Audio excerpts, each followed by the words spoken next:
Magnus was a man of mystery, a billionaire whose wealth seemed to have appeared out of nowhere. In the bustling city of Lagos, he lived in a mansion overlooking the Atlantic Ocean, surrounded by luxury that many could only dream of. But Magnus' wealth wasn't born from hard work or innovation.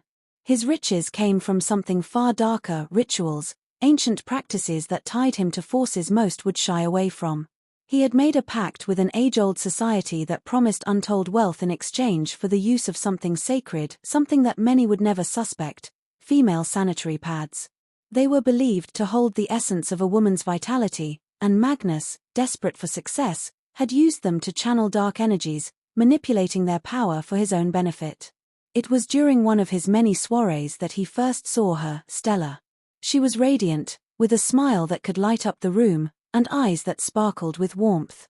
She was different from the women Magnus had known.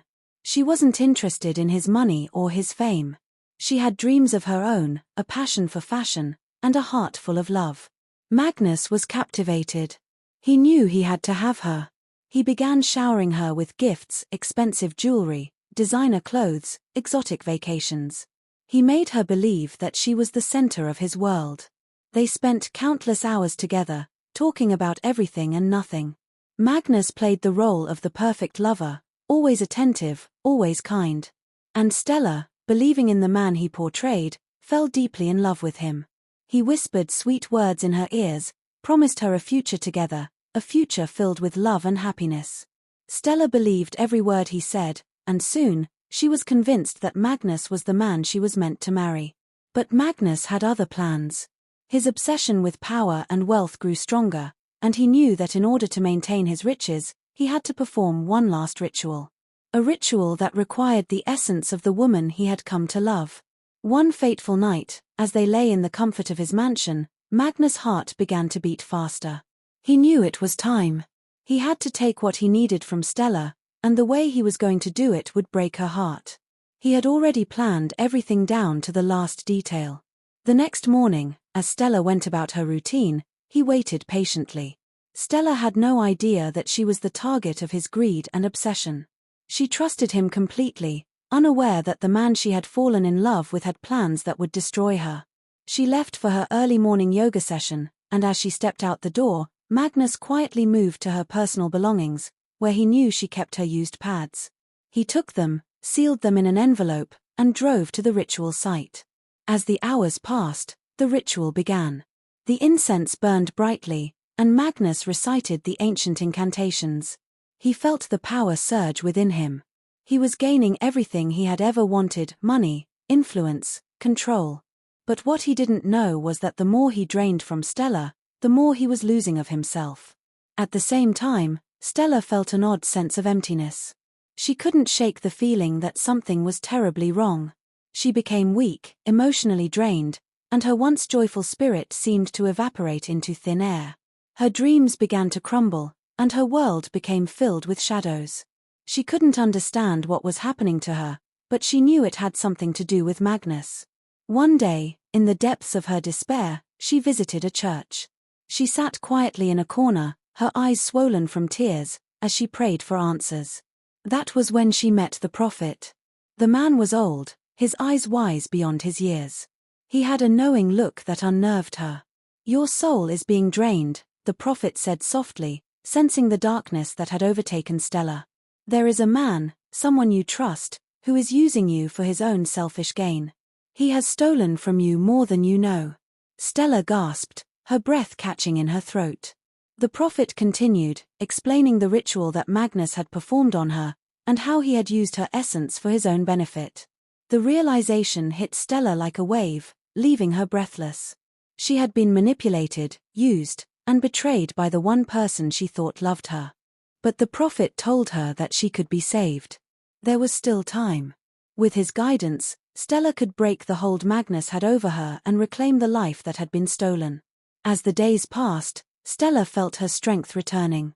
The darkness that had clouded her mind began to lift, and her spirit started to heal. But the pain of betrayal still lingered, and she knew that she had to confront Magnus. He had to answer for what he had done.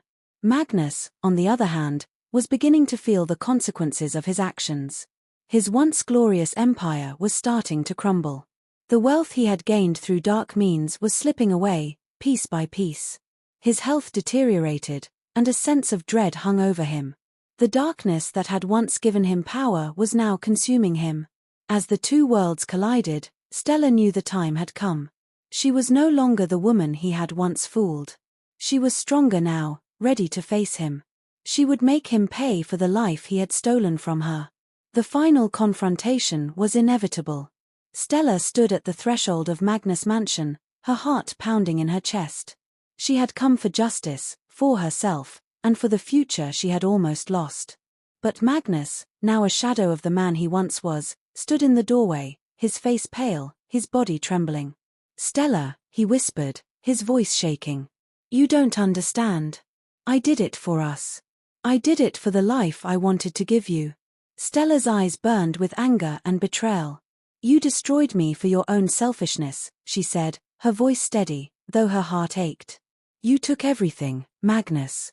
And now, it's time for you to face the consequences." Stella's words hung in the air like a storm waiting to break. Magnus, once the powerful billionaire who ruled with an iron fist, now looked small and broken. His eyes darted around, unable to meet hers, the weight of his guilt and fear sinking deep into his bones. He had always been a man who thrived on control, on domination, but now, as he faced Stella, he realized he had lost the very thing he coveted most, his soul. "You think you can just walk away from this?" Magnus' voice trembled, a mix of desperation and anger. "You don't know what it's like to fight for everything, to risk it all. You don't know how much I've sacrificed to get here." Stella's gaze remained fixed on him, but it wasn't the angry, confused gaze of a woman who had been betrayed. It was the gaze of someone who had found their peace, someone who had fought the darkness and won. "I know more than you think, Magnus," she said softly, stepping closer to him. "I know what it's like to lose yourself for something that isn't real. But I also know what it means to find yourself again. And you can, too, if you stop pretending that power is all that matters." Magnus laughed bitterly, but the sound was hollow, as if it came from someone who had lost the will to even believe in their own words. "You don't get it. I was nothing. I had nothing. The only way to make something of myself was to use the things that others wouldn't." "Stop."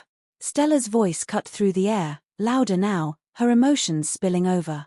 "Stop making excuses for what you did to me, to us.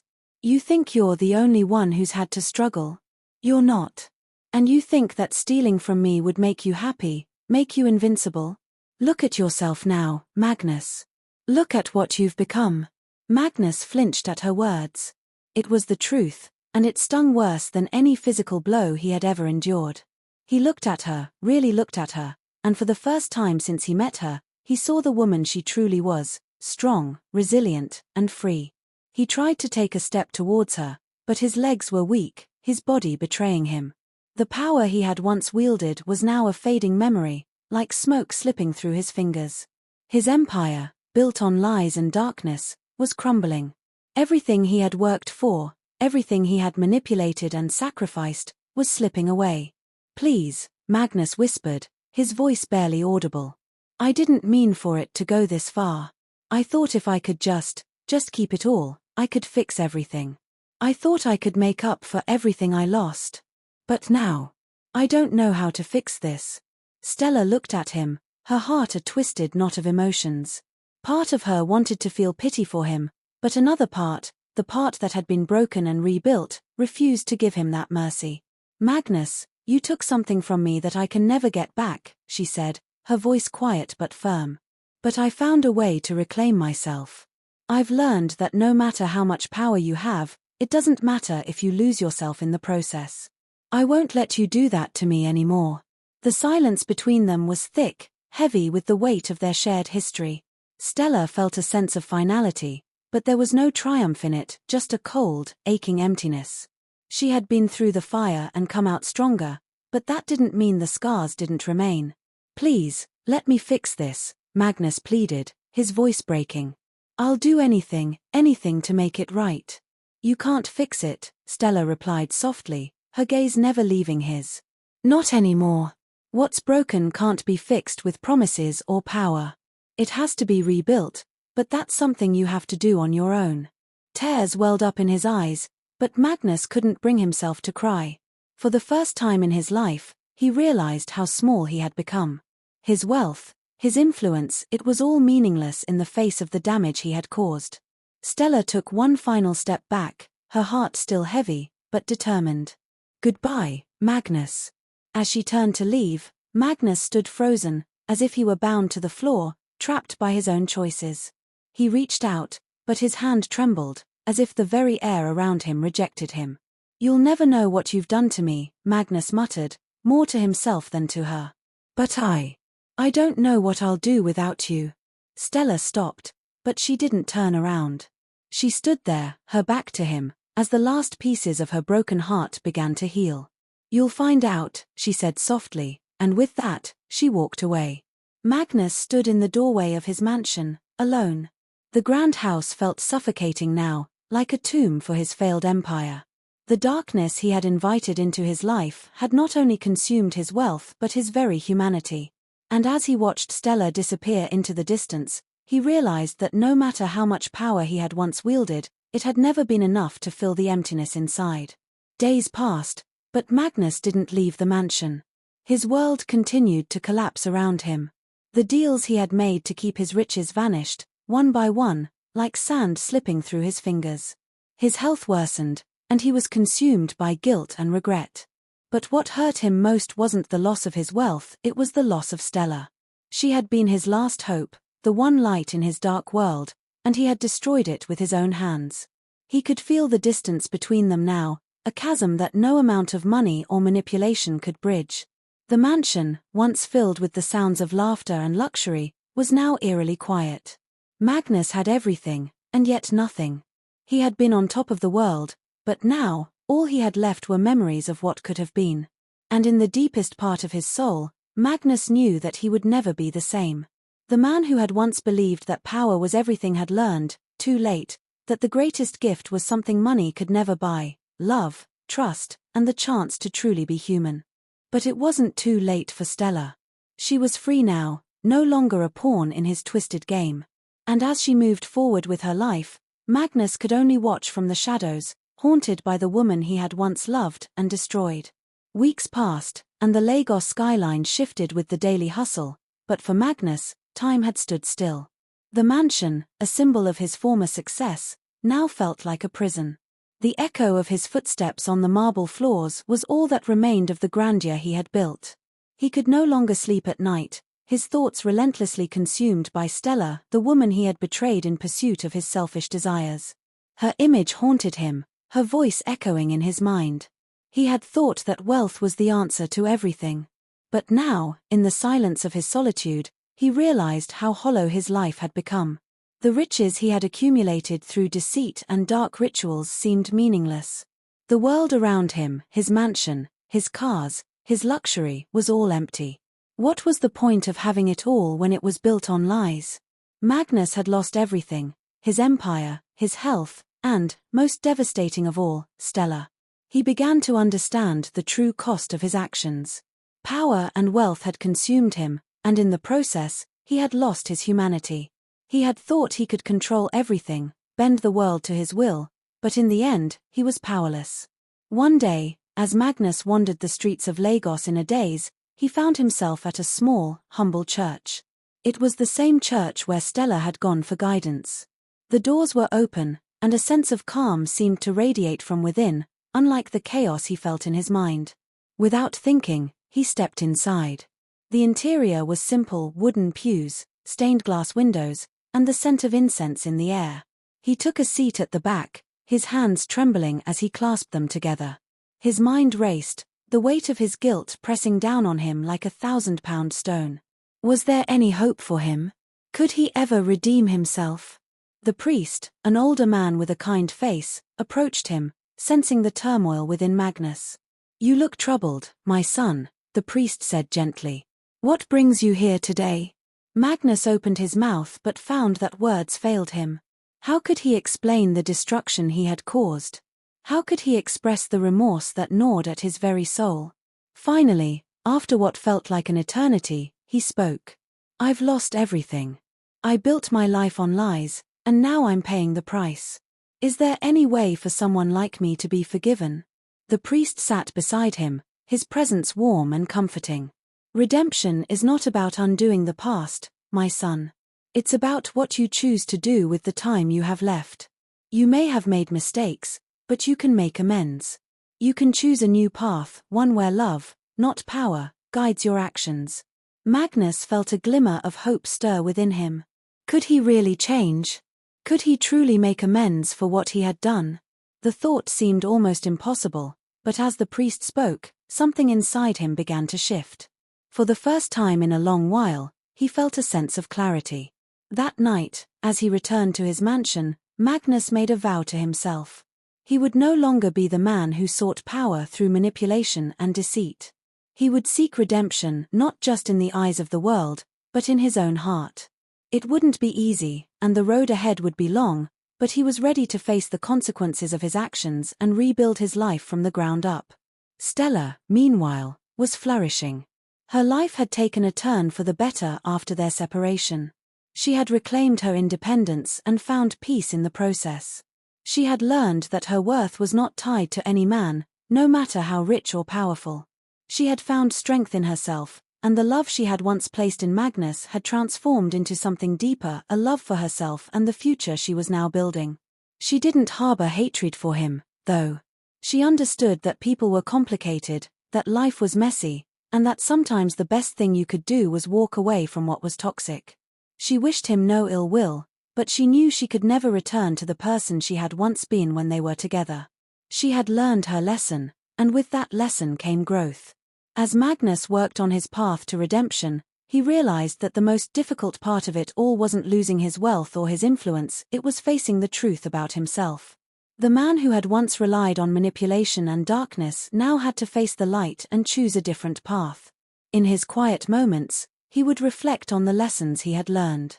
He had spent so much of his life chasing after things that could never truly fill him. He had thought that power would make him whole, that money would give him meaning.